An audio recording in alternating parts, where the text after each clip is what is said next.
Hey, you can go up here in your Smokey Robinson gear for all I care. Fuck you. He came alongside the truck and tossed me a vest. I watched as he squeezed into a drug enforcement agency t-shirt, which was clearly too small for him. I looked at him and shook my head as he tried his best to make it work. I easily filled out an XL, so I knew Phil was definitely an XXL. He looked up at me. What? I chuckled. Nothing. I turned and headed inside. The stench inside the tiny house was overwhelming. I couldn't help but feel nauseated. The linen face mask, which the coroner had given me, was doing nothing to keep the smell of death from penetrating my nose. The front door was destroyed, completely off the hinges. Definitely, whoever had kicked it in had been on a mission. I scanned the room and counted 3 bodies in various places, all black males. 2 appeared to have been killed execution style. The third showed signs of having been beaten. He was beaten beyond recognition and lying in a puddle of his own blood. I found the me in the other room. What are we looking at? The tube by the door took a 38 in the back of the head. The other one, blunt force trauma. Any identification? According to records, the corpse over there is Eddie Tucker. The kingpin? I asked, surprised. The Atlanta Police Department officer nodded. Yeah, shocked us too.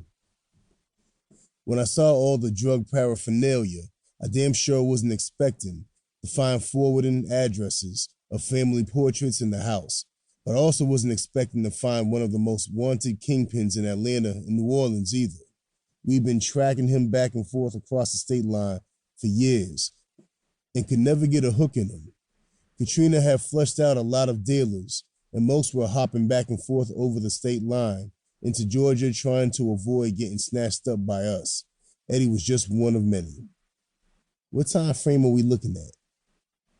According to live attempts, 1, maybe 2 yesterday morning.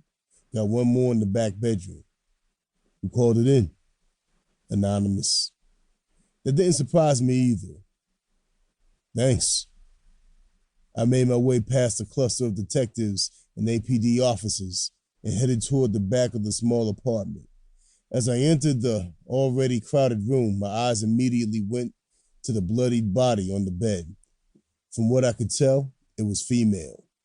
I clapped my hands together. All right. Guess this is my official welcome home, so what else we got? The officer standing there started talking.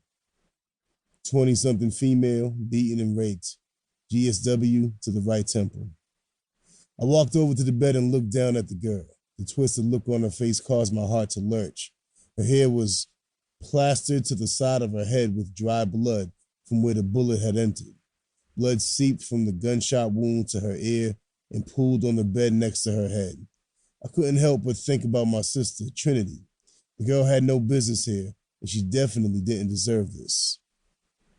We think it's the same MO? I asked, scribbling notes in my pad. Phil nodded as he signed the ME's report. It's definitely the same MO. Robbery, drug-related. Damn, man. This is getting out of control. The Four Horsemen bust definitely messed up a lot of Daly's books. This could be coming from any number of people. The millions in drugs and money recently seized during that bust sent the streets into a tailspin. From the small-time dealers to the cats hidden behind gates in their upscale communities, everyone had took a hit, and they were all pissed. Now they were scrambling, trying to regain the stronghold that the bust shook loose. The increase in stupidity on the streets of Atlanta wasn't the only thing that earned us our first-class ticket back to my hometown. It was that and the fact that the bus was believed somehow to have ties to the Fulton County Jail. I walked back out into the living room, which was now crawling with even more DEA agents and a few APD officers. Special Agent Orlando Spencer. The voice coming from behind me was all too familiar. I smiled and turned around. Hello, Captain Lewis. My former captain smiled. I see they called in the Golden Boy, all the way from New Orleans. I laughed. Yeah, something like that. We gave each other a courteous handshake.